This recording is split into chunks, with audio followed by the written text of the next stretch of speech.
শেখ হাসিনা আমাদেরকে এত মারা মেরেছে যে আমরা সবাই আমাদের রক্তের স্রোতে রক্তের দাবিতে একসাথে হয়েছিলাম। বিষ তো একটা সাপের থাকে না, বিষ তো আবার অন্য সাপের মধ্যে কি হতে পারে, সংক্রমিত হতে পারে। এমনও হতে পারে, পৃথিবীতে এমনও আছে যে যারা ওঝা, যারা সাপের বিষ নামিয়েছেন, বিষ আবার তাদের মধ্যেও সংক্রমিত হয়।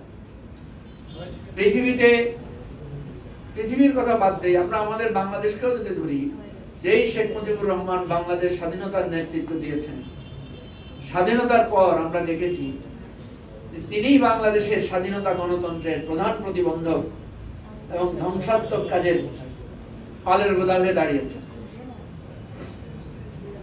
সেজন্য আমাদের প্রথম কাজ হচ্ছে, আমরা যারা জুলাই অভ্যুত্থানের অংশীদার ছিলাম, আমাদের মধ্যে যাতে কোনো ফ্যাসিবাদ সংক্রমিত না হয়, এই বিজয়ের অহংকারে আমরা যাতে নিজেরা ফ্যাসিবাদী হয়ে না যাই, সেই চেষ্টা আমাদেরকে করতে হবে। অতীতে আমরা দেখেছি আমরা একে অপরকে হেয় করেছি, আলেম ওলামাদেরকে হেয় করা হয়েছে, আমাদের এখানে ছাত্রদেরকে হেয় করা হয়েছে, রাজনৈতিক দলকে হেয় করা হয়েছে, আমাদের নারীদেরকে নানাভাবে হেয় করা হয়েছে।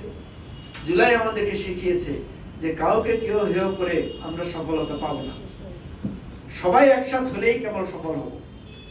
এবং সবাই সফল একসাথ হয় না, সবাই একসাথ হয় দুটো কারণে। একটা হয় হয়তো বিপদে পড়ে মার খেয়ে, আরেকটা হতে পারে যে একটা বৃহৎ লক্ষ্য অর্জনের জন্য। শেখ হাসিনা আমাদেরকে এত মারা মেরেছে যে আমরা সবাই আমাদের রক্তের স্রোতে রক্তের দাবিতে একসাথ হয়েছিলাম।